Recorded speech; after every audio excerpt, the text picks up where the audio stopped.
Okay. Hello everyone. Hello student, आज की class में हम ये देखेंगे कि आपका एक नंबर है डेसिमल नंबर, उसको हमको rational number P by Q के फॉर्म में चेंज करना है। ठीक है, कन्वर्ट करना है।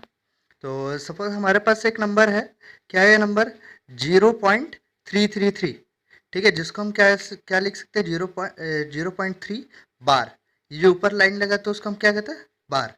ठीक है, अगर आपका 0.3 अगर नॉन टर्मिनेटिंग टाइम हो, मतलब मल्टीपल्स टाइम हो, तो उसको हम क्या है सिंगल एक लिख के इस तरीके से बार डिनोट कर सकते हैं 0.3 बार। और 0.3 बार को अपन क्या express in the form P by Q. क्या हम इसको पी बाई क्यू के फॉर्म में एक्सप्रेस कर सकते हैं क्या? ठीक है, ये पूछ रहे हैं। और where P and Q are integer. ठीक है, जहाँ पे पी और क्यू क्या होना चाहिए, इंटीजर होना चाहिए, और Q not equal to zero, और क्यू जीरो के इक्विवेलेंट नहीं होना चाहिए। ठीक है, पी बाई क्यू के फॉर्म में डिनोट करना है, और क्यू जीरो को नॉट इक्वल होना चाहिए। सो सॉल्यूशन अपन देखते हैं। Let let us call it X and so. ठीक है, हम क्या करेंगे, ये जो 0.33 है, ठीक है, इसको हम क्या करते हैं, एक्स कॉल करते हैं। ठीक है, इसको हम एक्स बोलते हैं, 0.33 को एक्स। इसलिए क्या बोले हमने, x equal to 0.333 up to सोन।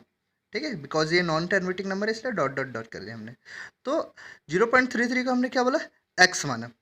अब देन क्या करेंगे, मल्टी 10 मल्टीप्लाई करेंगे दोनों साइड में। ठीक है, बोथ साइड 10 मल्टीप्लाई, तो ये क्या हो गया 10x। ठीक है, इधर 10 मल्टीप्लाई 0.333। ओके, ये हो गया 10x, और ये 10 मल्टीप्लाई 0.33। अब ये देखो, अब इसके साथ हमने क्या किया, 10 का मल्टीप्लाई किया। ठीक है, तो 10 का मल्टीप्लाई करोगे आंसर आएगा 3.333। ठीक है, 3.333।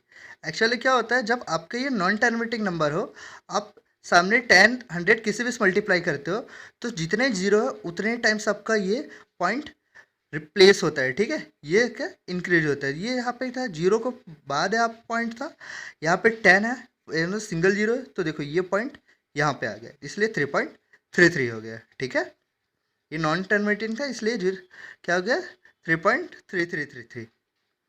अब देखो 10x इक्वल टू 3.33, अपन इसको इस टाइप से भी लिख सकते हैं, 10x इक्वल टू 3 प्लस 0.33।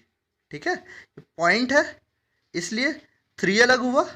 ठीक है, बाकी क्या जो है आपका 0.33 एक साइड हो गया। ठीक है, तो सिंस हम क्या होता है, हमने यहाँ पे क्या माना था, x इक्वल टू 0.33। ठीक है, x इक्वल टू 0.33, तो 10x इक्वल टू 3 प्लस इसको हमने क्या ले लिया x, इसलिए क्या हो गया x। ठीक है, 10x equal to 3 plus x। अब इस x को इस 10 वाले साइड में हम क्या कर रहे हैं, ट्रांसफर कर दिए, तो क्या हो गया 10x माइनस x।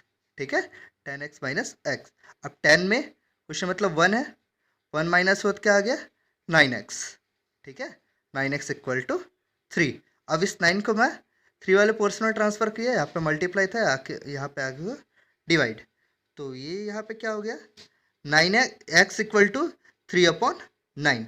ठीक है, 9 को मैंने इधर ट्रांसफर कर दिया, इसलिए क्या हो गया ये x इक्वल टू 3/9, इसलिए 3 1 जा 3, 3 3 जा 9। तो x की वैल्यू क्या आ गई 1/3।